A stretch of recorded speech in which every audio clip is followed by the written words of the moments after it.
दिल्ली की सड़कों पर लोकतंत्र हार गया है। क्या छात्रों के आंदोलन पर राजनीति हावी हो गई है? और सबसे बड़ा सवाल यह है कि अगर बातचीत से समाधान हो सकता था तो फिर लाठीचार्ज की नौबत क्यों आई? 20 जुलाई की ये तस्वीरें सिर्फ एक प्रदर्शन की कहानी नहीं, बल्कि भारत के लोकतंत्र के सामने खड़े कई बड़े सवालों की गवाही दे रही है। तो आइए जानते हैं कि पूरा सच क्या है। नमस्कार, आप सब देख रहे देश पक्ष। मेरा नाम खुशी चौधरी है। 6 जून से जंतर मंतर पर सीजेपी यानी कॉकरोच जनता पार्टी का धरना प्रदर्शन जारी है। शुरुआत शिक्षा व्यवस्था, पेपर लीक और शिक्षा मंत्री धर्मेंद्र प्रधान के इस्तीफे की मांग से हुई थी। लेकिन 1.5 महीने बाद सवाल ये उठ रहा है कि क्या यह आंदोलन अब सिर्फ छात्रों का है या इसका स्वरूप बदल चुका है? 20 जुलाई की तस्वीरों ने पूरे देश का ध्यान अपनी ओर खींच लिया। कहीं पुलिस और प्रदर्शनकारियों के बीच टकराव हुए, कहीं लाठीचार्ज की गई, तो कहीं पत्रकारों के साथ धक्का मुक्की, बदतमीजी, मारपीट के दृश्य सामने आए और कहीं प्रधानमंत्री नरेंद्र मोदी के खिलाफ बेहद तीखे और आपत्तिजनक नारे लगाए गए, आपत्तिजनक शब्दों का प्रयोग किया गया। आखिर यह आंदोलन किस दिशा में जा रहा है? क्या सरकार ने समय रहते संवाद का रास्ता नहीं अपनाया या फिर आंदोलन अब अपने मूल मुद्दे से भटक चुका है? आज इन्हीं सवालों का जवाब ढूंढेंगे और गहराई से इस विश्लेषण को समझेंगे, तो वीडियो को अंत तक जरूर देखिएगा।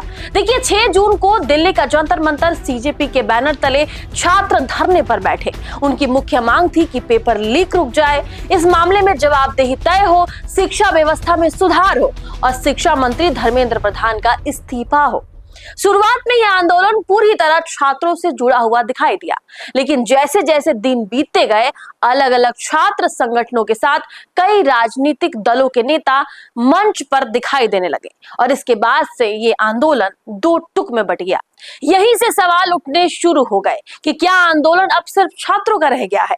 20 जुलाई दिल्ली में हालत अचानक बदल गई। पुलिस और प्रदर्शनकारियों के बीच टकराव हुआ, हालत बिगड़े पर पुलिस ने बल का प्रयोग किया। इसी दौरान कई वीडियो सामने आए जिसमें पत्रकारों के साथ धक्का मुक्की, मारपीट के दृश्य भी सामने आए। बहुत आपत्तिजनक वीडियो भी सामने आए। महिला पत्रकारों के कपड़े फाड़े गए, महिला पत्रकारों के साथ अभद्रता की गई, महिला पत्रकारों को भी नहीं बख्शा गया। देखिए, 6 जून को जब प्रोटेस्ट में मैं खुद गई थी, तब वहां पर तमाम लोग कह रहे थे कि गोदी मीडिया गो बैक, मोदी के लिए अजीबोगरीब नारों का इस्तेमाल किया जा रहा था। बहुत सारी ऐसी चीजें जो हो रही थी जंतर मंतर पर जो नहीं होनी चाहिए। लेकिन जब ये तस्वीरें 20 जुलाई को सामने आई तो दूध का दूध, पानी का पानी हो गया कि कैसे प्रदर्शनकारी हिंसा के रूप में हिंसा कर रहे थे। वहां पर पुलिस वालों ने भी लाठीचार्ज किया। कई बच्चे इसका शिकार हुए, बच्चों को चोटें आई, किसी के पैर टूट गए, किसी का सर फूट गया। सोशल मीडिया पर उसके बाद इन तस्वीरों ने एक नई बहस छेड़ दी। इधर सुरक्षा व्यवस्था को देखते हुए दिल्ली मेट्रो के कई स्टेशनों पर प्रवेश और निकास अस्थायी रूप से प्रभावित रहा।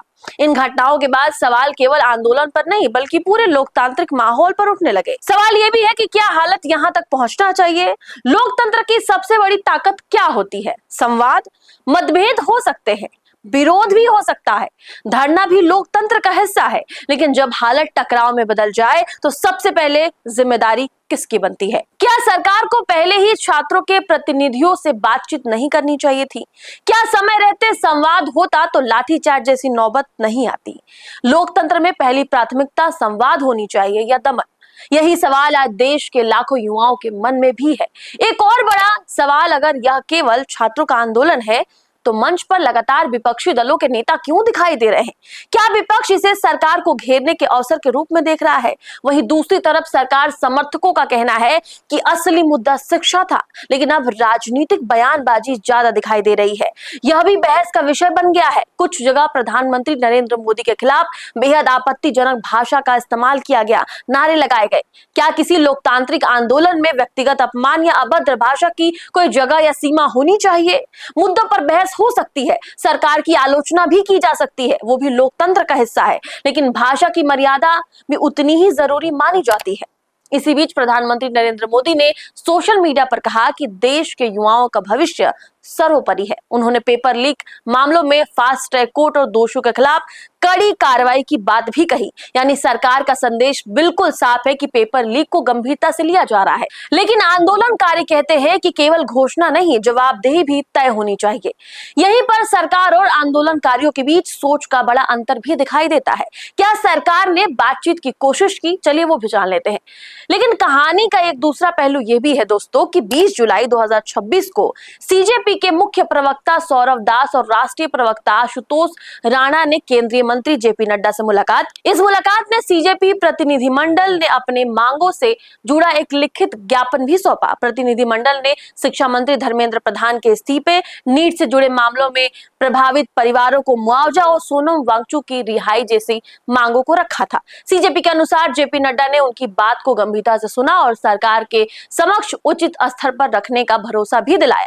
साथ ही उन्होंने प्रदर्शनकारियों से अपील भी किया कि आंदोलन समाप्त कर सामान्य स्थिति बहाल करने पर भी विचार किया जाए। यानी एक बड़ा सवाल ये भी खड़ा होता है कि अगर सरकार की ओर से बातचीत का रास्ता खुल चुका था तो फिर आंदोलन पहले जैसा क्यों जारी नहीं रहा? क्या दोनों पक्ष किसी साझा समाधान तक नहीं पहुंच सके, या फिर अविश्वास इतना बढ़ चुका है कि संवाद भी समाधान नहीं बन पाया?